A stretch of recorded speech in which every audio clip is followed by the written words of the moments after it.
नमस्कार, मैं हूं अंशु नेथानी और हम मिल रहे हैं पब्लिक इंडिया के मंच पर।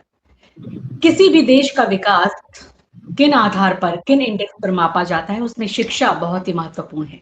उस देश की शिक्षा व्यवस्था कैसी है, इसको देखकर उस देश के विकास को हम जान सकते हैं। भारत की बात करें तो नीति आयोग के इस तरह के आंकड़े हैं कि 2014 से लेकर 2024 के बीच में 94,000 सरकारी स्कूल बंद हुए हैं। यानी एवरेज लगाया जाए तो रोज 25 स्कूल बंद हुए हैं। तो आप अनुमान लगा सकते हैं कि शिक्षा व्यवस्था का क्या हाल है। और आज शिक्षा को लेकर न केवल युवा बल्कि बच्चे भी सड़कों पर हैं। वो मांग कर रहे हैं कि शिक्षा व्यवस्था में आमूलचूल परिवर्तन होना चाहिए। जो बुनियादी चीजें हैं उनको नहीं मिल पा रही। तो सरकारों की क्या कमियां रह गई हैं जिस वजह से ये आंदोलन हो रहे हैं सड़कों पर, और सरकारें कहा जाए कि हिली हुई। इस पर बात करने के लिए आज हमारे साथ खास मेहमान मौजूद हैं। प्रोफेसर जगदीश्वर चतुर्वेदी जी, जो कि जाने माने शिक्षाविद हैं। कलकत्ता यूनिवर्सिटी में वो हिंदी विभाग के विभागाध्यक्ष रह चुके हैं और कई किताबें इन्होंने लिखी हैं और खास तौर पर शिक्षा को लेकर इनका गहन शोध रहा है। तो आखिर शिक्षा व्यवस्था में इतनी गिरावट कैसे आई और आज इस स्थिति तक पहुंच गई है कि छोटे छोटे बच्चे आंदोलन कर रहे हैं। इसी पर आज हम पूरी चर्चा करेंगे। जगदीश्वर जी, आपका बहुत बहुत स्वागत है। नमस्कार सर, पहला मेरा सवाल यही है कि आज जो हम देख रहे हैं, बात तो बहुत होती थी कि बुनियादी मुद्दों पर कभी चुनाव नहीं होते, चुनाव किन्हीं दूसरे ही मुद्दों पर होते हैं, धर्म के नाम पर या फिर कुछ और जाति संप्रदाय के नाम पर। लेकिन असल समस्या लोगों की बुनियादी मुद्दों की होती है, जिसमें सड़क, शिक्षा, सुरक्षा ये होती है। और आज शिक्षा इतना बड़ा मुद्दा बना है कि चुनाव से पहले ही बच्चे सड़कों पर उतरे हुए हैं। क्या लगता है जो हमारी सरकारें रही हैं, केवल यही नहीं, शुरू से लेकर अब तक या पिछले 2 दशकों में, क्या उसमें जो शिक्षा व्यवस्था है उसमें बेहद गिरावट दर्ज की गई है? बहुत बुरा हाल हो चुका है खासतौर पर सरकारी शिक्षा का। क्या यही वजह है कि आज युवाओं में, बच्चों में इतना असंतोष है और इसके लिए आप जिम्मेदार किससे पाते हैं? देखिए, जो अभी शिक्षा की अवस्था है उसका तात्कालिक कारण तो समझ में आता है लोगों को, लेकिन वो समस्या उससे गहरी है। गहरी इस सेंस में है कि हमारे यहाँ शिक्षा के लिए जो पर्याप्त संसाधन आवंटित होने चाहिए वो कभी हुए नहीं। मनमोहन सिंह की सरकार में थोड़ा सा आवंटन ज्यादा हुआ। मनमोहन सिंह के पहले भी आवंटन कम होता था और मनमोहन सिंह के जाने के बाद में तो स्थिति और भी ज्यादा बदतर हो गई। ये तो एक जिसे कहें कि तथ्य है, जिसे कि कायदे से ध्यान में रखा जाना चाहिए। अगर मुझसे पूछे तो शिक्षा की अवस्था तो अच्छी होती है अगर सारी जिम्मेदारी सरकार लेती। वो चाहे प्राइमरी एजुकेशन हो, चाहे सेकेंडरी एजुकेशन हो, चाहे हायर एजुकेशन हो। लेकिन मुसीबत यह है कि सरकार ये जिम्मेदारी लेने के लिए तैयार नहीं है। अब तो बिल्कुल नहीं।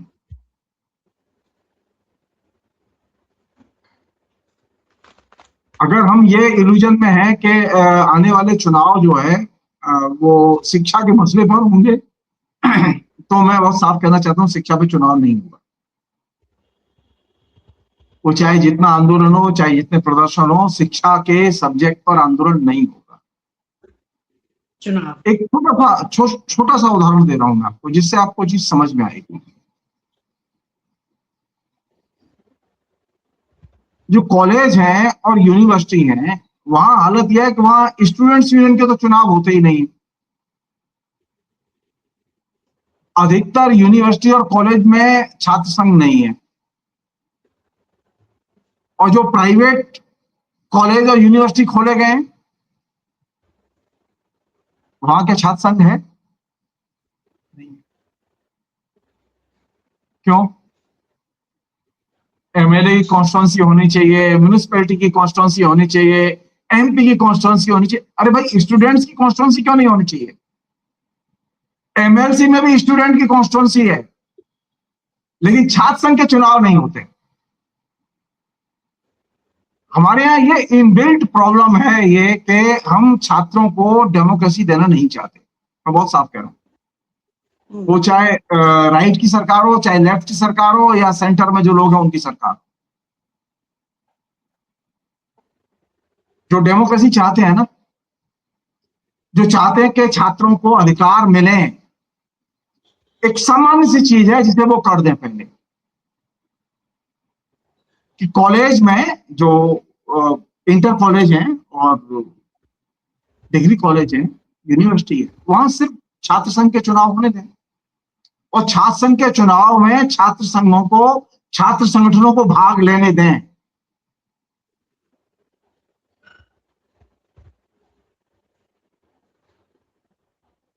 और इस मामले में सभी का रिजल्ट बहुत खराब है। आप जवाहरलाल नेहरू यूनिवर्सिटी को मत देखिए, आप दिल्ली विश्वविद्यालय को मत देखिए, आप जामिया को मत देखिए, आप पूरे हिंदुस्तान को देखिए कि पूरे हिंदुस्तान में क्या छात्र संघों के चुनाव होते हैं। दिलचस्प बात बता रहा हूं आपको, कोई भी पार्टी छात्र संघों के चुनाव के पक्ष में नहीं है। क्यों नहीं है? मैंने 2 दशक तक छात्र राजनीति की है, और ऐसे समय में राजनीति की है, और ऐसे लोगों के खिलाफ राजनीति की है जिनके सामने लोग थर थर कांपते थे।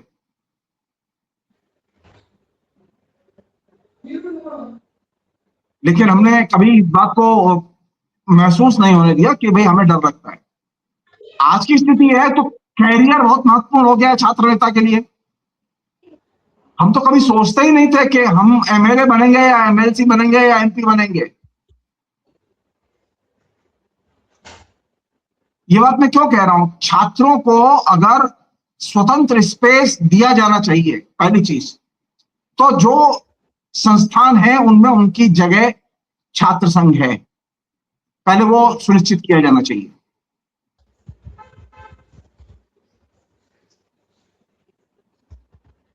और ये बात मैं चूंकि आपने बात छेड़ी है इसलिए मैं आपके चैनल पर पहली बार रख रहा हूं ये बात। आप उठा के देख लीजिए, सारे चैनल्स आपके सामने हैं, रवीश कुमार से लेके अभी अजीत अंजुम तक के सबके चैनल सामने हैं। स्टूडेंट्स यूनियन की डिमांड कहीं पर भी मेजर डिमांड नहीं है, इवन हाशिए की डिमांड नहीं है। यहां तक कि कॉकरोच जनता पार्टी को भी इस बात का ज्ञान नहीं है कि छात्र लड़ेंगे कैसे। अरे छात्र तो तब लड़ेंगे जब उनके पास फोरम होगा। आपने तो कॉकरोच जनता पार्टी बना ली, आपने समाजवादी पार्टी बना ली, कांग्रेस ने अपना दल बना लिया, बीजेपी ने अपना दल बना लिया, लेकिन छात्र कहां जाएं? शिक्षा के डेमोक्रेटाइजेशन के लिए स्टूडेंट्स यूनियन का होना कंपलसरी है।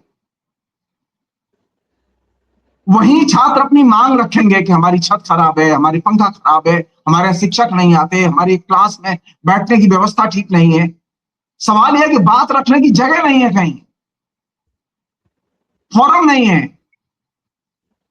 हर कॉलेज में, जान लीजिए आप, हिंदुस्तान के हर कॉलेज में, हर यूनिवर्सिटी में छात्रों से छात्र संघ का पैसा लिया जाता है, लेकिन छात्र संघ नहीं।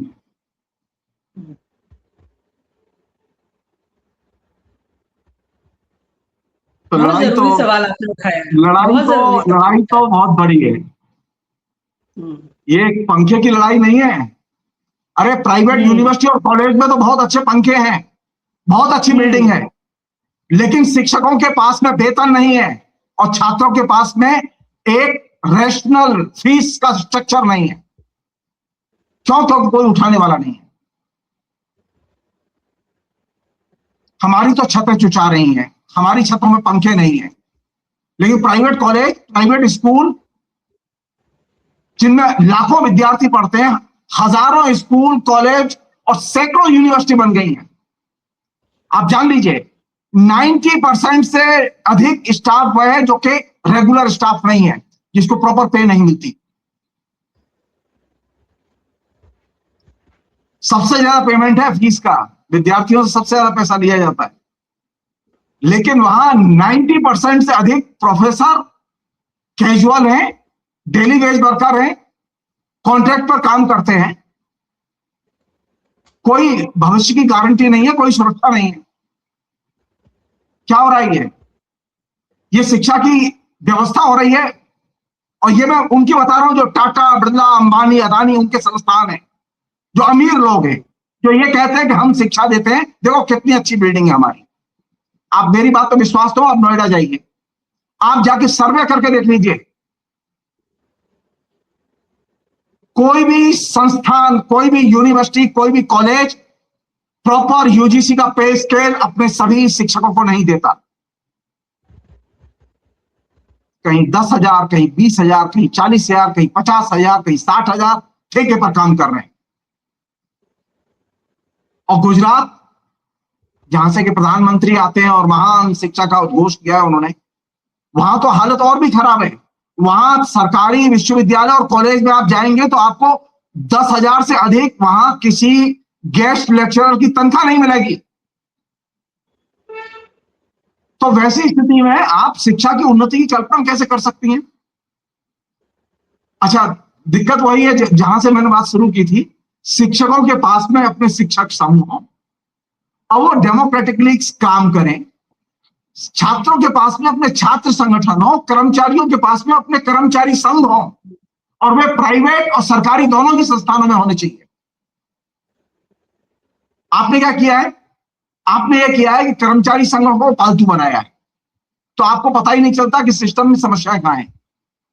तो कर्मचारी बताते हैं, कर्मचारी जानते हैं, वो बोलते नहीं है, उनके मुंह बंद कर दिए गए। प्राइवेट और सरकारी दोनों ही कॉलेज और स्कूलों में शिक्षा के जनतांत्रिक माहौल की जरूरत है। ये सिर्फ सरकारी स्कूल और कॉलेज की समस्या नहीं है।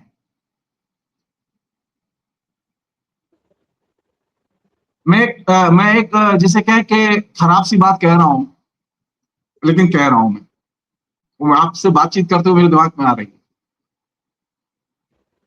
ये जरा कॉकरोच जनता पार्टी, कांग्रेस, ये सब लोग जरा प्राइवेट यूनिवर्सिटी कॉलेज के सामने जरा प्रदर्शन करें।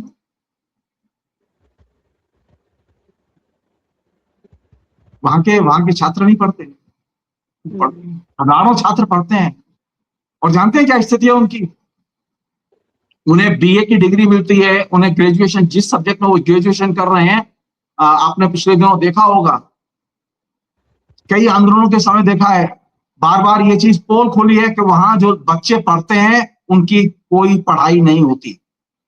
अधिकतर प्राइवेट कॉलेज और यूनिवर्सिटी की हालत बहुत खराब है। राजस्थान के सरकारी स्कूल में गड़बड़ी है, उसे उठाना बहुत आसान है,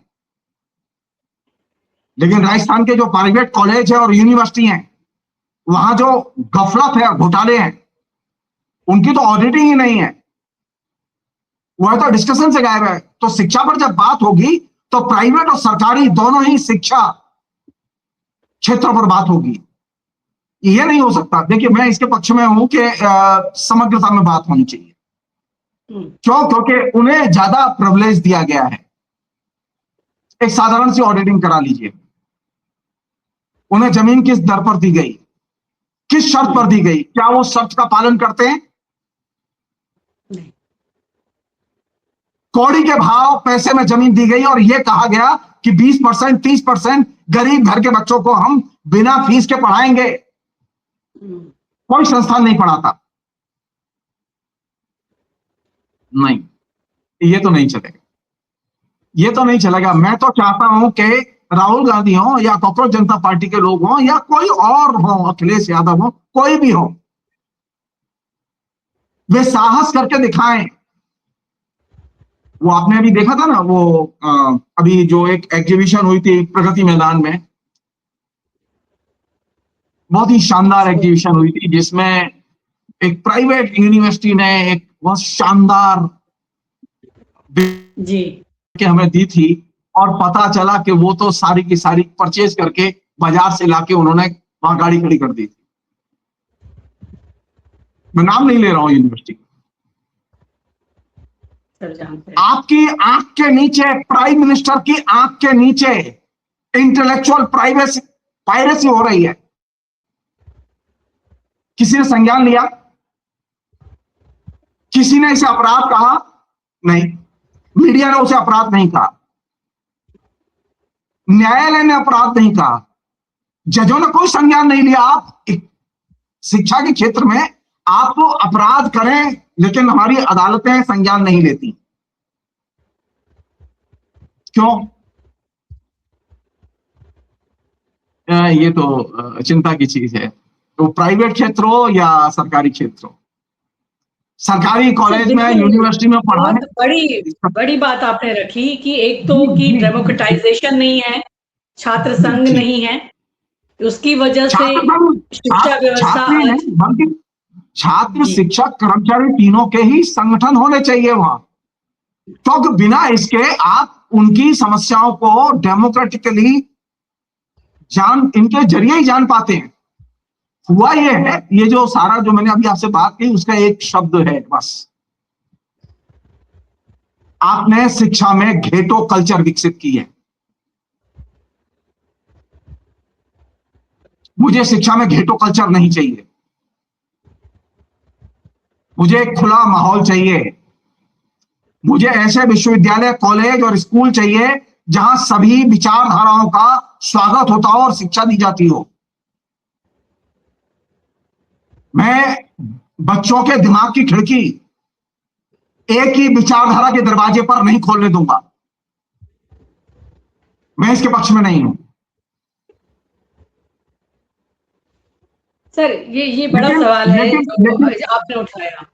सर यही वजह है कि शायद आज विश्वविद्यालयों में, कॉलेजों में हम रिसर्च की कमी देख रहे हैं, इनोवेशन की कमी देख रहे हैं, और वर्ल्ड रैंकिंग में भारत के विश्वविद्यालय या उनके कॉलेज या शिक्षण संस्थान कहीं ठहर नहीं रहे हैं। जो आपने बात की वो विचारधारा से ही फल फूल रहा है, और वहां भी एक डाइवर्सिफिकेशन की कमी है, ये तो सर हम जान ही रहे हैं। लेकिन बात यहाँ है कि जो एलिमेंट्री एजुकेशन भी है, जहां से बच्चा शुरू करता है, प्राथमिक विद्यालय, माध्यमिक विद्यालय, वहां तक घुन लगा हुआ है। और हमारे प्राइम मिनिस्टर लाल किले की प्राचीर से कहते हैं कि भाई हम आपको डिजिटल कोचिंग देंगे। डिजिटल कोचिंग सरकारी स्कूलों को ठीक नहीं करेंगे, वहां शिक्षा को डिजिटल, या वहां जो शिक्षा है उसको ठीक नहीं करेंगे, डिजिटल कोचिंग देंगे।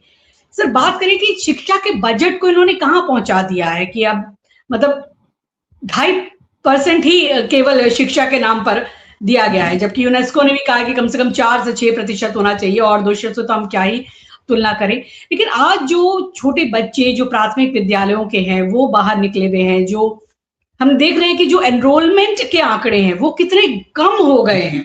मतलब 2 करोड़ 26 लाख ही एनरोलमेंट ड्रॉप हुआ है। 2 करोड़ 26 लाख बहुत बड़ा आंकड़ा है ये। बच्चे नहीं जा रहे स्कूलों में, और इसका बहुत बड़ा कारण क्या है? जो वो बच्चे दिखा रहे हैं सड़कों पे, टूटी हुई छतें, बेज नहीं है, पीने का पानी नहीं है, टॉयलेट नहीं है। सर ये प्राथमिक शिक्षा को जो एड्रेस नहीं कर रही है सरकार, और केवल ऊपर जाके विचारधारा बढ़ रही है, यानी शिक्षा व्यवस्था को पूरी तरह खोखला कर दिया गया। क्या कहेंगे? देखिए, अगर ये तो सच है कि पूरा ढांचा शिक्षा का जो है, स्कूली शिक्षा का, मैं अभी वहीं तक केंद्रित रखूंगा स्कूली तंत्र जो है वो पूरी तरह से चरमरा गया है।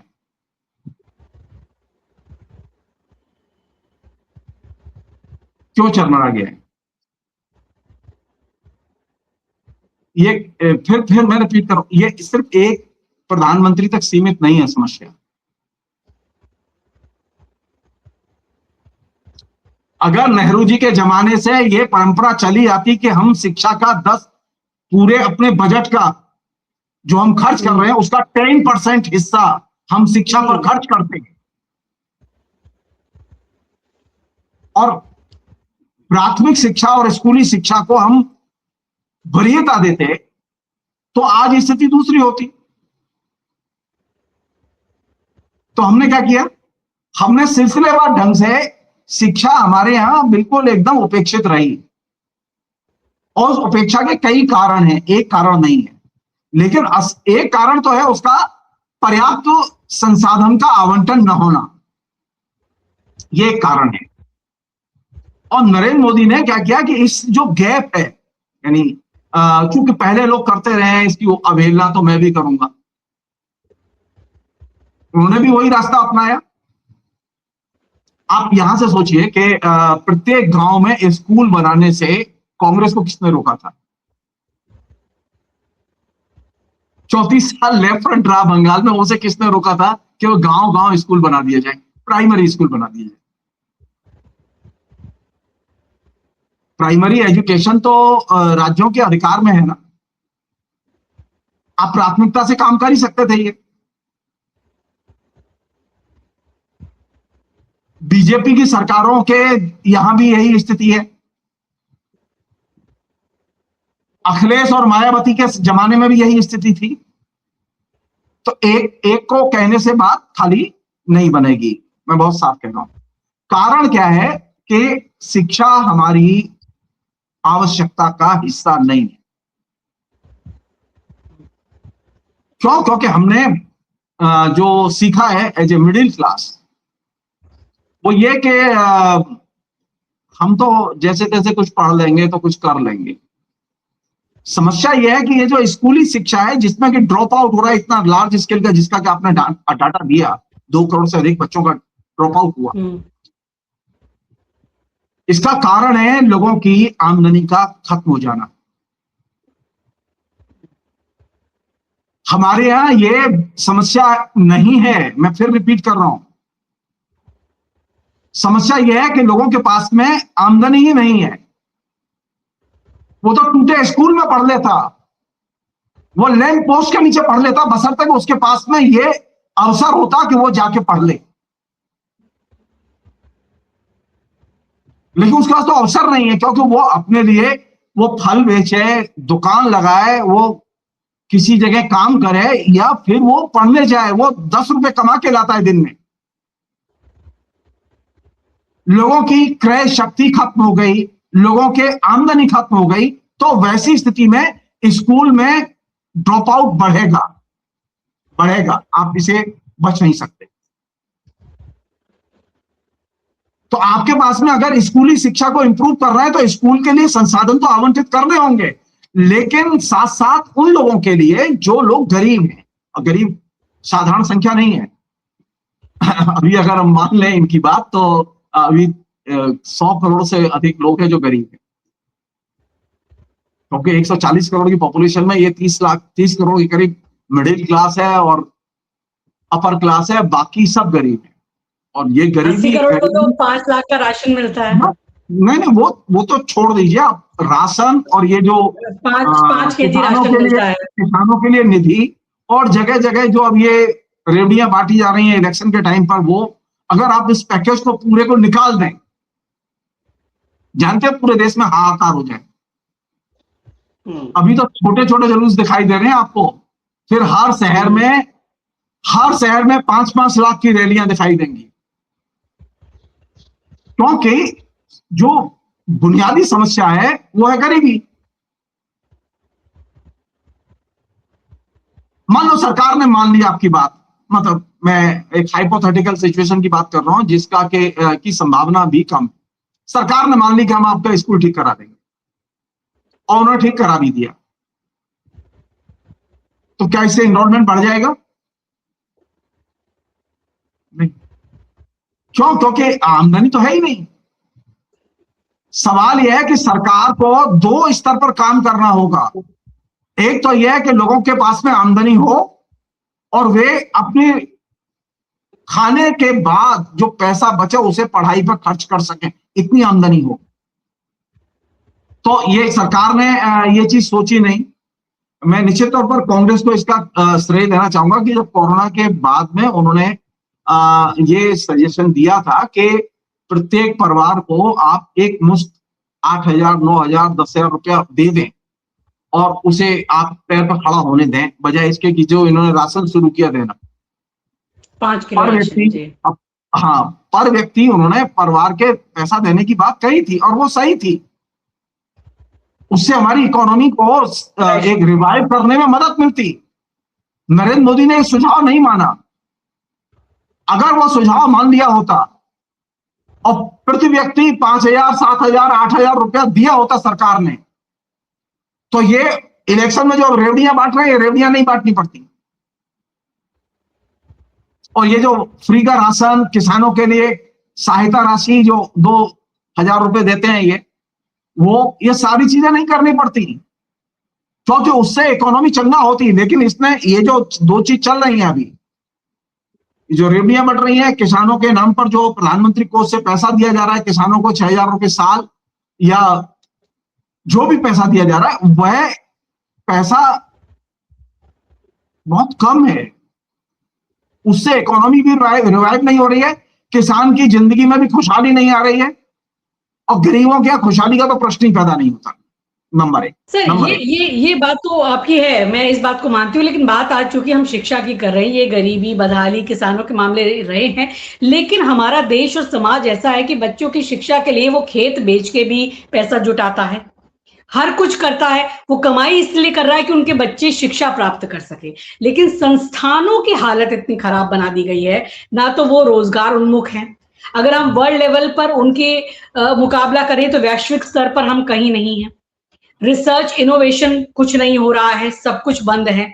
उस लिहाज से ये युवा वर्ग जो भी है, जेनजी है या नया वर्ग है, वो तो भाई विश्व स्तर से तुलना करके देख रहा है कि हम कहाँ खड़े हैं, ना रोजगार है ना वैसी शिक्षा है, इसलिए तो बाहर निकल कर आया है।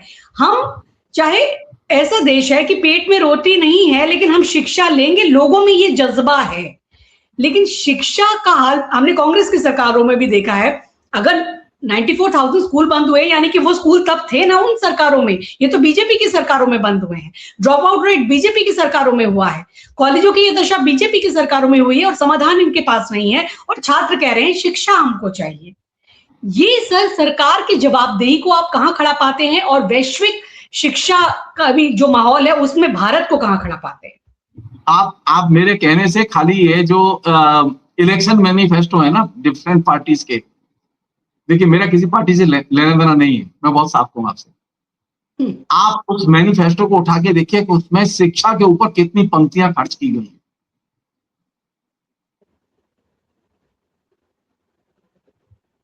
चिंता यहां होती है कि जब आप मैनिफेस्टो बनाते हैं तो आपके पास 4 लाइन नहीं होती लिखने के लिए, और आपका जो टॉप इलेक्शन कैंपेनर है वो अपनी इलेक्शन स्पीच में कहीं पर भी अगर 30 मिनट बोलता है तो 5 मिनट शिक्षा पर नहीं बोलता। मेरे कहने से आप एक सर्वे कीजिए, अखिलेश यादव के, नरेंद्र मोदी के, योगी के, राहुल गांधी के भाषण उठाइए आप, तो आपको मालूम पड़ेगा शिक्षा तो एजेंडा है ही नहीं। मैं जो चीज आपको सामने मैं ले जाना चाहता हूं, मैं ये जो अभी आंदोलन है उसके बाहर हम देखें थोड़ा सा, आंदोलन तो है वो ठीक है, वो प्रोटेस्ट ठीक है, सवाल ये है कि ये जो एक वैक्यूम पहले से बनाया हुआ है, इस वैक्यूम ने सारी मुश्किलें खड़ी की हैं। अगर ये जो बात है ये बात बार बार बोली जाती तो स्थिति कुछ और होती। असल दिक्कत यहां है, मतलब एक साधारण सी चीज है, मतलब ये तो काम हो ही सकता है ना, ये सभी पार्टियां जगह जगह हैं, राजस्थान में भी हैं, दिल्ली में भी हैं, यूपी में भी हैं, मध्य प्रदेश में भी हैं। अरे भाई कम से कम इतना ही सही कि आप एक डिस्ट्रिक्ट लेवल पर एक मेमोरेंडम खाली शिक्षा की समस्याओं को लेकर, ये पार्टियां और इनके संगठन अलग अलग 100 लोग ले जाके, 50 लोगों का डेलीगेशन ले जाके डीएम के यहां सबमिट करें।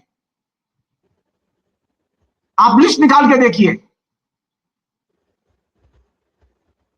आंदोलन नहीं करते, बच्चे निकल आए हैं, बच्चे परेशान हैं, नेता परेशान नहीं है। और ये जितने भी लोग और दूसरे लोग दिखाई दे रहे हैं ना, मैं बहुत साफ कह रहा हूं आपसे, तो उन्हें तो पॉलिटिकल पार्टी बनानी नहीं है कॉकरोच जनता पार्टी को, तो वो तो आंदोलन के बाद गायब हो जाएंगे, तब आप क्या करेंगे? समस्या यह है, मुझे अकाउंटेबल आदमी चाहिए जो शिक्षा के लिए लड़े। मेमोरेंडम होंगे तो शिक्षा के लिए आप बात कर सकते हैं, आपने फलां जगह मेमोरेंडम दिया था, उसमें यह डिमांड की थी। मेमोरेंडम देने में क्या परेशानी है? अभी तक किसी का मांग पत्र सामने नहीं आया, उनके मांग पत्र क्या हैं? आंदोलन होना चाहिए लेकिन मांग पत्र सामने रख के बात की जानी चाहिए। शिक्षा का एक मांग पत्र, खाली स्कूली शिक्षा का मांग पत्र, प्रेस कॉन्फ्रेंस करके जारी कर दें। ये मैं क्यों कह रहा हूं जानते हैं? ये जो शिक्षा को लेकर सोच का अभाव है हमारे पॉलिटिकल सर्कल में, ये उसका रिफ्लेक्शन है कि बच्चे निकल रहे हैं, आंदोलन कर रहे हैं, लेकिन पार्टियों के पास में उसके बारे में कोई समग्र समझ नहीं है। बच्चे एकदम निराश हैं। मसलन अगर आप प्रोग्राम कर रही हैं तो आप गूगल पर सर्च कर लीजिए, किसी भी पार्टी की वेबसाइट पर आपको शिक्षा के आंकड़े नहीं मिलेंगे। क्यों? इतना उपेक्षा की चीज है ये। नेता के भाषण मिल जाएंगे, फोटो मिल जाएंगे, वीडियो मिल जाएंगे, लेकिन शिक्षा का डाटा नहीं मिलेगा। न एमपी की वेबसाइट पे मिलेगा, न एमएलए की वेबसाइट पे मिलेगा, न उनके नेता की वेबसाइट पे मिलेगा। और तो और छोड़ दीजिए, ये तो अभी मतलब चूंकि छात्रों ने ये दबाव पैदा किया। क्यों दबाव पैदा किया है? क्योंकि छात्र सचमुच में अपने को पीड़ित महसूस कर रहा है। पॉलिटिकल सर्कल पीड़ित महसूस नहीं करता शिक्षा के अभाव को लेकर। मैं बहुत साफ कहना चाहता हूं, विद्यार्थी पीड़ित हैं, गरीब लोग परेशान हैं, राजनेता परेशान नहीं है, वो चाहे जिस पार्टी के लोग हों। अगर हैं वो परेशान तो वो बस खाली अब तो आंदोलन चल रहा है ना, वीडियो बनाने में परेशानी नहीं है ना। शिक्षा पर एक वीडियो जारी करें हर 5 मिनट का, हर सप्ताह कम से कम, अवेयरनेस बढ़ेगी। अकाउंटेबिलिटी, जो मैंने आपसे कहा, शिक्षा की मांग उठाना आसान है। ये बिल्कुल सही कह रहे हैं कि सभी पार्टियों को, थोड़ा सा आपको यहाँ पर मैं टोकना चाहूंगी, सभी पार्टियों की जिम्मेदारी है, लेकिन सबसे ज्यादा जिम्मेदारी तो जो सत्तारूढ़ दल होता है उसकी होती है। अब अगर ये बच्चे उजागर कर रहे हैं इनकी कमियों को, तो उल्टा उनपे पाबंदी लगाई जा रही है कि भाई स्कूल में वीडियोग्राफी नहीं होगी, कोई फोटो नहीं खींची जाएगी, स्कूल की बदहाली नहीं दिखाई जाएगी। तो ये तो जी, मैं तो इसके एकदम खिलाफ हूं कि ये स्कूल, कॉलेज, यूनिवर्सिटी कहीं पर भी पाबंदी लगाई जाए। आपको तो अभी ये राजस्थान के स्कूलों में लगाई गई पाबंदी नजर आ गई ना, वहां तो यूनिवर्सिटी में पाबंदी पहले से है। जो व्यक्ति बीजेपी नहीं करता, आरएसएस नहीं करता, वो वहां लेक्चर नहीं दे सकता, किसी भी कॉलेज और यूनिवर्सिटी में भाषण नहीं दे सकता। क्या है ये पाबंदी नहीं है, ये पाबंदी है। फिर मैं कह रहा हूं, आपने शिक्षा को घेटो बना दिया है। और ये जो घेटो है, तो उसमें क्या है कि जब कोई एजिटेशन होता है, पाबंदी आती है, तो हम डिस्कशन करने लगते हैं। ये कोई जिसे कहें सनसनीखेज खबर नहीं है, ये ठोस रियलिटी है। आप दिल्ली में रहते हैं, आप दिल्ली में जाइए, किसी भी विश्वविद्यालय में आप सेमिनार करके दिखाइए, नहीं मिलती इजाजत। आपको जेएनयू में जगह नहीं मिलती। उमर खालिद की किताब पर थीसिस जिस पर के पीएचडी अवार्ड की यूनिवर्सिटी ने, उस किताब पर सेमिनार कर रहे हैं बच्चे, लोगों को बुला के, तो उसकी सेमिनार के लिए जो दी गई परमिशन है वो कैंसिल कर दी गई। किसकी बात कर रही हैं आप? पूरे देश में एक अघोषित इमरजेंसी है शिक्षा के क्षेत्र में। अब हम ये बात इसलिए आपसे कह रहे हैं कि ये पूरा का पूरा एक, जैसा कि मैंने शुरू में ही आपसे कहा कि आपको एक बड़ी पिक्चर बनानी पड़ेगी, और उस बड़ी पिक्चर में बहुत सारी कड़वी चीजें हैं जो सामने आएंगी, लेकिन हमें वो देखनी होंगी। मुझे निश्चित तौर पर राहुल गांधी के वीडियो अच्छे लगते हैं, मुझे उनकी शिक्षा पर कही गई बातें अच्छी लगती हैं, लेकिन मैं चाहता हूं ये चीज बार बार आए। ये सिर्फ ओकेजन की तरह ना आए कि मकर संक्रांति है तो पुण्यदान करना है तो कुछ दान पुण्य कर लेते हैं। नहीं, इवेंट के समय भाषण आना यह ठीक नहीं है। ये जो फ्लो, आइडियोलॉजिकल फ्लो टूट गया है, और आरएसएस का आइडियोलॉजिकल फ्लो बना हुआ है, उन्होंने सब जगह नाकेबंदी की है। और आपका क्या है कि आप ओकेजनली बोलते हैं, वो 12 महीना बोलते हैं और घेराबंदी की हुई है उन्होंने। आप लड़ पाएंगे इससे? नहीं लड़ पाएंगे। आरएसएस के कंट्रोल के मॉडल को चुनौती देने के लिए जरूरी है कि आप शिक्षा के बारे में अपने दृष्टिकोण का सूचना प्रवाह शुरू करें। आपके पास सूचना प्रवाह की कोई जगह नहीं है, तो कम से कम आप YouTube का तो इस्तेमाल कर सकते हैं। क्यों नहीं करते वो लोग? क्यों नहीं 10 लोगों को लगाते हैं कि वो सिर्फ यही काम करें और बताएं लोगों को? लोग शेयर करेंगे, उनकी शिक्षा होगी। शिक्षा की दुर्दशा है, इसकी अवेयरनेस तो होनी चाहिए। हाँ, अभी अवेयरनेस तो नहीं है। हम चाहते हैं शिक्षा ठीक हो जाए, लेकिन बिना अवेयरनेस पैदा किए। अच्छा, बच्चे निकाल आए हैं, उन्हें भी नहीं मालूम, कल उनकी पिटाई होगी, बंद कर दिए जाएंगे, घर से माँ बाप आने नहीं देंगे, बच्चे गायब हो जाएंगे। फिर क्या करेंगे हम? नहीं, शिक्षा के बारे में अवेयरनेस और धारावाहिक इंफॉर्मेशन फ्लो, डेमोक्रेटिक शिक्षा का एक आइडियोलॉजिकल फ्लो, ये जब तक आप पैदा नहीं करेंगे, आज डिजिटल युग में आप शिक्षा को नहीं बचा सकते। देखिए, मैं एक दिल्ली का उदाहरण दे रहा हूं आपको। केजरीवाल ने बहुत अच्छा काम किया था, स्कूल सब ठीक से बनाए बेचारे ने। अब क्या हुआ, जब सरकार से निकल गए तो अब आपके पास में कोई इंफॉर्मेशन फ्लो नहीं है, तो उन्होंने नीचे जो आप बना के गए थे उसका कबाड़ा कर दिया। अब आप खाली बीच बीच में बयान दे देते हैं कि हमारी ये चीज खराब कर दी, हमारी ये चीज खराब कर दी। लेकिन आपने कांस्टेंट आइडियोलॉजिकल फ्लो बनाए रखना उस इशू पर, जो आपने काम किया है, ये तो एक निरंतर का काम है। तो हमारे यहाँ क्या है कि निरंतर आइडियोलॉजिकल फ्लो या इंफॉर्मेशन का फ्लो बनाए रखने की आदत नहीं है, और इसकी वजह से हो ये रहा है कि आपके जो गैप हैं या ये जो बीच में आप जगह छोड़ दे रहे हैं, इसका फायदा आरएसएस उठाता है, क्योंकि उसके पास में विशाल संगठन है, विशाल नाकेबंदी है, और उसके पास में रिसोर्स की कोई कमी नहीं है। और सबसे बड़ी जो चीज है, जिसे आप भी जानती है, मैं भी जानता हूं कि उनके पास में स्कूल में, कॉलेज में, यूनिवर्सिटी में शिक्षकों का विशाल समूह है। शिक्षा के लिए लड़ाएंगे ना, तो इस विशाल समूह को आप जब तक इसकी आपको ये तो मालूम है व्हाट्सएप यूनिवर्सिटी का इम्पैक्ट क्या होता है। मैं यूनिवर्सिटी में पढ़ाता रहा हूँ, 3 साल पढ़ाया है मैंने। मैं आपको बिना किसी लाग लपेट के बता रहा हूं कि बिना व्हाट्सएप यूनिवर्सिटी के प्रोफेसरों में जो नाकेबंदी होती है, वो व्हाट्सएप यूनिवर्सिटी से ज्यादा खराब होती है। तो कॉलेज यूनिवर्सिटी में आप एक आइडियोलॉजिकल फ्लो नहीं बनाएंगे, स्कूल के टीचरों में एक आइडियोलॉजिकल फ्लो नहीं बनाएंगे, तो शिक्षा के बारे में अवेयरनेस कहां से पैदा होगी? वो इवेंट और आंदोलन से खाली कुछ समय तक वो कवरेज रहेगा, कुछ चीजें करेक्ट हो जाएंगी, हो सकता है आप इलेक्शन भी जीत जाएं, हो सकता है, लेकिन बात इससे दुरुस्त होने वाली नहीं है, क्योंकि शिक्षा की समस्या पहली उसके संसाधन की है और दूसरी है कमाई की है, इनकम की है। अगर लोगों की इनकम बढ़ती है, लोगों के पास में एक नियमित इनकम होती है, तो वे पढ़ाएंगे बच्चे। इनकम नहीं होगी नियमित, वो नहीं पढ़ाएंगे। और आखिरी चीज और बहुत महत्वपूर्ण चीज, शिक्षा को सस्ता होना चाहिए। महंगी शिक्षा एकदम किसी काम की नहीं है, किसी काम की नहीं है, और यही शिक्षा के संकट का बुनियादी कारण है, क्योंकि हमारे शिक्षा महंगी है, शिक्षा महंगी है, और जाहिर है शिक्षा महंगी है तो वो तो अपने आप में एक समस्या है। सर, महंगी होने के साथ मतलब महंगी तो है, लेकिन गुणवत्ता दिन ब दिन खत्म हो रही है।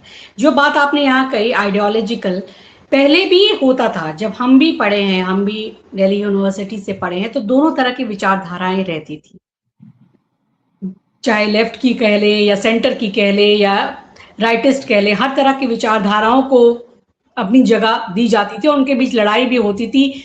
मतलब थीसिस, एंटीथीसिस, सिंथेसिस सब कुछ चलता रहता था। आज उसका स्कोप ही खत्म कर दिया गया है कि सबको एक रंग में रंग दिया गया है, और उससे शिक्षा की गुणवत्ता खत्म कर दी गई है कि जब वहीं से, उसी विचारधारा से, उसी भगवा से टीचर्स आने हैं जहां गुणवत्ता का पूरा कॉम्प्रोमाइज्ड है, और जहां आपको नॉट फाउंड सुटेबल के नाम पर और कई ऐसी चीजों के नाम पर जो सही कैंडिडेट है उनको हटा दिया जाएगा, क्योंकि आपको वो विचारधारा थोपनी है।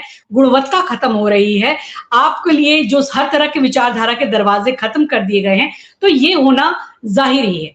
सर, इसको ये देखना पड़ेगा कि ये पुरानी सरकारों में तो फिर भी वो एक लोकतांत्रिक, जनतांत्रिक चीजें रही, इन्होंने तो पूरा ही खत्म कर दिया है। और असर क्या पड़ रहा है शिक्षा से ही लोग अब पीछे हट रहे हैं कि परेशानी हो रही है। केवल पैसे की बात नहीं है, ये गुणवत्ता की भी बात है। और ट्रांजिशन रेट की अगर मैं बात करूं सर, कितनी, उसका भी एक मैं आंकड़ा बताना चाहूंगी दर्शकों को कि 2014-15 में, मतलब जो प्रोन्नत होकर नेक्स्ट लेवल पे जाते हैं, चाहे एलिमेंट्री से, प्राथमिक से माध्यमिक में जो प्रवेश होता है, उसमें घट गया है। कितना प्रतिशत घटा है? 2014-15 में ये 91.58 था, जो 2024-25 में ये 86.6% के समथिंग पहुंच गया है। तो कितना घट रहा है ये, कि आगे ही नहीं जा रहा छात्र। और अब ये भी बात हो गई है कि गुणवत्ता जो इतनी घट गई है, जो थोड़े भी ठीक परिवार के हैं, संपन्न है, या शिक्षा को लेकर बहुत सोचते हैं, तो वो विदेश में जाकर पढ़ रहे हैं। आज तो ऐसा माहौल बना दिया गया कि पहले तो फिर भी एक गुणवत्ता थी, ये गुणवत्ता का खत्म हो जाना, एक विचारधारा का पूरी तरीके से थोप दिया जाना, ये आखिरी सवाल मैं आपसे करूंगी, इस पर आप टिप्पणी करें। ये सब हमारी शिक्षा को कहां ले जाएगा?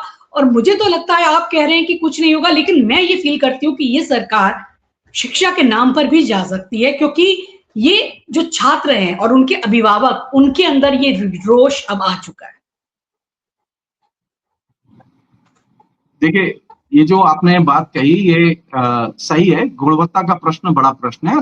बुनियादी समस्या है कि शिक्षा और जनतंत्र के बीच में किस तरह का संबंध होना चाहिए। मुश्किल यह है कि ये जब से गवर्नमेंट आई है, इसने डेमोक्रेसी को तो एकदम डीलिंग कर दिया है शिक्षा के साथ। शिक्षा के साथ में अगर जनतंत्र का संबंध खत्म कर दिया जाएगा तो फिर ये गिरावट अनिवार्य है। और जब ये मैं कह रहा हूं कि शिक्षा के साथ जनतंत्र का संबंध होना चाहिए, उसके एक पक्ष की मैं आपसे शुरू में चर्चा कर चुका कि किस तरह से वो आंतरिक तौर पर वो चीज मदद करती है। यहां क्या हुआ कि ये जो नई शिक्षा नीति जो मोदी ने लागू, वो नई शिक्षा नीति लागू करने के एक तो यह है कि वो किसी से उन्होंने सलाह मशवरा नहीं किया, न पार्लियामेंट में डिस्कशन हुआ, और वो इंप्लीमेंट कर दी गई। अब उसके रिजल्ट सामने हैं। अब रिजल्ट ये है कि जिन्होंने 4 साल का बीए किया था ना, वो सामने 4 साल हो गए हैं, तो वो आ रहा है। तो मालूम पड़ा कि जो 4 साल में बीए हुआ है या पढ़ने गया था, वहां तो उसकी हालत और खराब थी, क्योंकि वहां कोई फोकस ही नहीं है। उसे मालूम ही नहीं है कि उसे क्या, किस में स्पेशलाइजेशन करना है, क्या करना है। वो कभी इस सब्जेक्ट में भाग रहा है, कभी उस सब्जेक्ट में भाग रहा है। ये जो उसमें फ्रीलांसिंग थी, फ्रीडम के नाम पर, चयन के नाम पर, विषय के चयन के नाम पर, उसने पूरे के पूरे ग्रेजुएशन के ढांचे को एकदम ध्वस्त कर दिया। अच्छा, इसने ढांचा ही ध्वस्त नहीं किया, इस बीच में एक और चीज घटी जो पैरेलल चल रही थी। वो ये कि जगह जगह जो नियुक्तियां हुई, शिक्षक रखे गए, कैजुअल शिक्षक, पार्ट टाइम शिक्षक, फुल टाइम शिक्षक, वो सब आरएसएस के रखे गए। और आरएसएस से भी ज्यादा खराब क्या हुआ कि आरएसएस में भी वे लोग रखे गए जो लोग पढ़ने लिखने में एकदम नाकाबिल हैं। तो इस तरह के पूरे शिक्षा के स्ट्रक्चर को लंबे समय के लिए प्रभावित करने के लिए आवश्यक करती है। तो कब एक शिक्षक आता है, वो 30 साल 35 साल 25 साल रहेगा। अब ये स्थिति हर सेंट्रल यूनिवर्सिटी और उससे एफिलिएटेड कॉलेज की है। ये स्थिति राज्यों में भी है जहां पर बीजेपी की सरकारें हैं, वहां पे भी है। तो अब गुणवत्ता को तो हम लोग अब कुछ लंबे समय के लिए भूल जाए, मैं बहुत साफ कह रहा हूं, क्योंकि टीचर वहां रख दिया गया ना। गुणवत्ता का संबंध है गुणवत्तापूर्ण टीचर से। आपके यहां एक घड़ी कम सुविधाएं होंगी, लेकिन आपके पास अगर एक बढ़िया शिक्षक है तो वो आपका पूरा का पूरा सिस्टम खींच लेगा। आप जान लीजिए, मैंने 30 साल पढ़ाया कलकत्ता यूनिवर्सिटी में, मेरे पास बैठने की जगह नहीं थी, और मैं जिस क्लास में पढ़ाता था उसमें बहुत पुरानी किस्म की कुर्सी थी, और पंखा जो था वो 75 साल पुराना था, जो धीरे धीरे धीरे धीरे चलता था। और भयानक गर्मी में, चिलचिलाती गर्मी में बच्चे आते थे, बैठे रहते थे, पढ़ते थे। क्यों? क्योंकि उनको मालूम था, आप किसी से पूछ लीजिए, उनको मालूम था जेसी की क्लास है। गुण ये मैंने जेएनयू से सीखा। अगर आप एक अच्छा शिक्षक नहीं देंगे तो अच्छी शिक्षा नहीं होगी, वो पाठ्यक्रम कैसा भी रहे। मैं आपको बहुत साफ कहूं, पाठ्यक्रम सेकेंडरी है, शिक्षक प्राइमरी है। अच्छा, मैंने कभी सोचा ही नहीं कि मेरे पास बैठने की जगह नहीं है, बैठने का कमरा नहीं है, मेरे पास कोई सुविधा नहीं है। और जानती है, मैंने 70 किताबें लिखी वहां रहते हुए, और हिंदुस्तान की हर यूनिवर्सिटी में वो किताब पढ़ाई जाती है। अच्छा, मुझसे ज्यादा सुविधा संपन्न स्थिति में प्रोफेसर शिक्षक रहते हैं दूसरी जगह, वो नहीं लिख पाते। शिक्षा का संबंध, ये इसका सीधे संबोधन है इस सब्जेक्ट का, वो शिक्षक से है। उसकी टीचिंग गुणवत्तापूर्ण तब होगी जब वो निरंतर अनुसंधान करेगा। हमारे यहाँ जो शिक्षक आ रहा है वो अनुसंधान तो करता ही नहीं है, वो रिसर्च करता ही नहीं है। उसके अंदर, जिसे हम लोग कहते हैं ना, एक सामान्य भाषा में कहूं आपसे, खोज की प्रवृत्ति, अगर उसके अंदर सर्च करने की आदत नहीं होगी तो वो अपने पाठ्यक्रम को समृद्ध नहीं कर सकता, अपनी क्लास को समृद्ध नहीं कर सकता। तो हमने ऐसा शिक्षक लाए हैं जिसके पास में खोज की आदत नहीं है। वो आया, उसने किताब लाया कहीं से और उसने नोट्स बनवाने शुरू कर दिए। ये जो शिक्षा की गुणवत्ता की का जो डिक्लाइन हुआ है, उसमें एक दूसरा फैक्टर है जिसने कि सबसे ज्यादा प्रभावित किया है, वो ये क्लासेस में अब नोट्स तैयार करके टीचर लाते हैं और वो डिक्टेट कर देते हैं, बच्चे लिख लेते हैं। उससे दिमाग की खिड़की नहीं खुलती। और ये जो नोट्स है ना, अब वही नोट्स अब कॉम्पिटिटिव परीक्षाओं में क्वेश्चंस में चला गया है। ये जो बीमारी आ रही है ना, सारी विस्फोट की तरह, पेपर लीक ये जो आ रहा है ना, वो कहां से आ रहा है? वो नोट्स बने हुए हैं। ये 400 सवाल और उनके उत्तर, 800 सवाल और उनके उत्तर, और उन्हीं में से आप नेट की तैयारी कर लो, उन्हीं में से आप कोई भी कंपटीशन की परीक्षा दे लो। ये जो पूरी की पूरी प्रणाली विकसित हुई, इस प्रणाली ने पूरा का पूरा शिक्षा का ढांचा ध्वस्त कर दिया। मैं इसलिए कह रहा हूं, आप विदेश जाते हैं ना बच्चे, तो वहां कम से कम कोई टीचर नोट्स नहीं लिखाता, कोई नहीं लिखाता। अच्छा, यहाँ आदत इतनी खराब हो गई है बच्चों की कि वो आते गए, सर नोट्स लिखा दीजिए। तो सर कहते हैं अच्छा मैं व्हाट्सएप में मैसेज कर दूंगा तुम्हें। सो व्हाट्सएप से मैसेज जा रहा है, वो पूरे के पूरे नोट्स फोटो खींच के भेज दिए गए हैं, बच्चे अपने नोट उसे प्रिंट कर लेते हैं। अच्छा, सर के पास में भी जो नोट्स है वो कहां से हैं? वो बाजार में जो नोट्स बिक रहे हैं, वो किताब नहीं पढ़ी है उसने। अभी जो ज्यादातर शिक्षक अपॉइंट किए गए वे हैं जो ओरिजिनल बुक पढ़कर नहीं आए हैं।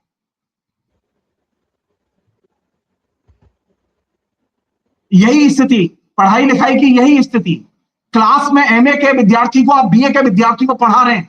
बीए का विद्यार्थी प्रेमचंद पढ़ रहा है, लेकिन प्रेमचंद की किसी किताब को हाथ नहीं लगाता और वो एमए हो जाता, उसके फर्स्ट क्लास के नंबर आते हैं। क्यों? क्योंकि उसे नोट्स मिल गए, प्रिंटेड नोट्स मिल गए उसे। और इस काम में सबसे बड़ी मदद किसने किया जानते हैं? डिक्लाइन में। अन्यथा ये आलोचना नहीं है किसी की। ये जो इंदिरा गांधी ओपन यूनिवर्सिटी या पत्राचार पाठ्यक्रम के जो नोट्स प्रिंटेड फॉर्म में मिलते हैं, सप्लाई होते हैं, उसने क्या किया कि पूरे के पूरे ओरिजिनल किताब पढ़ने के आइडिया को ही खत्म कर दिया। अब न शिक्षक ओरिजिनल किताब पढ़ता है और न विद्यार्थी ओरिजिनल किताब पढ़ता है, लेकिन वो एमए कर लिया उसने। तो गुणवत्ता, बिल्कुल थोड़ा समय का अभाव है, तो आप कंक्लूड करें। एक लाइन। गुणवत्ता के लिए जरूरी है कि किताब केंद्र में हो जी। वो किताब शिक्षक भी पढ़े और वो किताब विद्यार्थी भी पढ़े। और आखिरी चीज, कैंपस में डेमोक्रेटिक एटमॉस्फेयर हो, एकेडमिक एटमॉस्फेयर हो। अगर डेमोक्रेटिक एटमॉस्फेयर नहीं है, विश्वविद्यालय और कॉलेज सभी विचारधाराओं के संगम हैं, वो एक विचारधारा के लिए नहीं है। ये जो सारा डिक्लाइन है उसका एक थर्ड फैक्टर है कि सारे के सारे कोर्स, सारी की सारी कक्षाएं सिर्फ आरएसएस की विचारधारा के चरणों में जाके खुलेंगी। इसने क्या किया कि पूरे के पूरे ढांचे को ध्वस्त करके रख दिया। बिल्कुल। सर इसको हम इसी नज़रिए से देखते हैं। अभी मैं परसों अखबार में पढ़ रही थी 2-3 दिन पहले कि डीयू में इतिहास के एमए के पेपर से मतलब दिल्ली सल्तनत का पूरा पेपर ही निकाल दिया गया है। तो जब आपने सही कहा कि ये डाइवर्सिफिकेशन जेएनयू में कम कर दी जाए जेएनयू में जेएनयू में और हाँ डीयू में भी कई ऐसे हुआ है कि हाँ चेंजेस हुए हैं। कई पेपर्स हैं और कई की इतिहास का पूरा एक कालखंड ही हटा दिया गया है। तो ये तमाम चीज़ें जो हो रही हैं, उससे बात जो आपसे परिचर्चा से निकल कर आई है कि ये जो आंदोलन हो रहे हैं, ये जो बच्चे में सड़कों पर आ रहे हैं, ये एक केवल उसका एक कहा जाए कि एक छोटी-सा एक नाटक है या नाटक तो नहीं कहूँगी, उसे एक छोटी-सी वानगी है। मैं ये इसमें समस्या बहुत बड़ी है। एक लाइन में बोल रहा हूँ आपसे। ये जो लड़के आंदोलन कर रहे हैं ना, ये आंदोलन अभी बढ़ेगा। हाँ, कारण क्या है कि इनके पास में जेन्युइन समझ है उसकी, मेरे पास नहीं है। मैं यूनिवर्सिटी में पढ़ाता हूं, मेरी समझ संचालित होती है वाइस चांसलर से, मेरी समझ संचालित होती है उस संगठन से जिसका मैं मेंबर हूं। लेकिन ये बच्चे एक्चुअल में विक्टिम हैं। इनके पास जेन्युइन समझ है कि हमारे साथ अन्याय हो रहा है। जब बच्चे ये महसूस कर रहे हैं कि शिक्षा में हमारे साथ अन्याय हो रहा है, तो आप तय मानिए कि अब वो विस्फोट धीरे धीरे धीरे धीरे बढ़ेगा, वो घटेगा नहीं। बिल्कुल।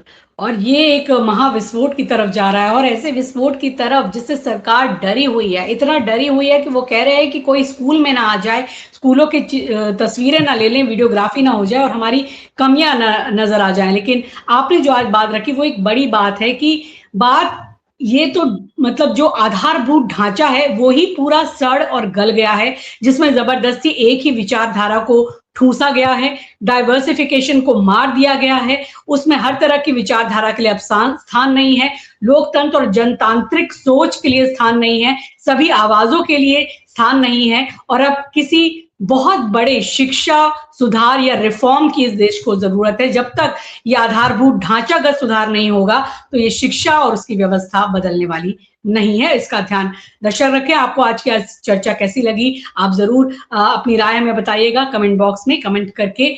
आप क्या समझते हैं कि हमारे देश की शिक्षा व्यवस्था किस ओर जा रही है और ये छात्रों का जो आंदोलन है वो कितना जायज़ है? कमेंट करके ज़रूर बताइएगा। सर बहुत-बहुत शुक्रिया आपका इस चर्चा में हमारे लिए हमारे साथ शामिल होने के लिए बहुत-बहुत धन्यवाद। दर्शकों आपका भी बहुत-बहुत धन्यवाद। नमस्कार।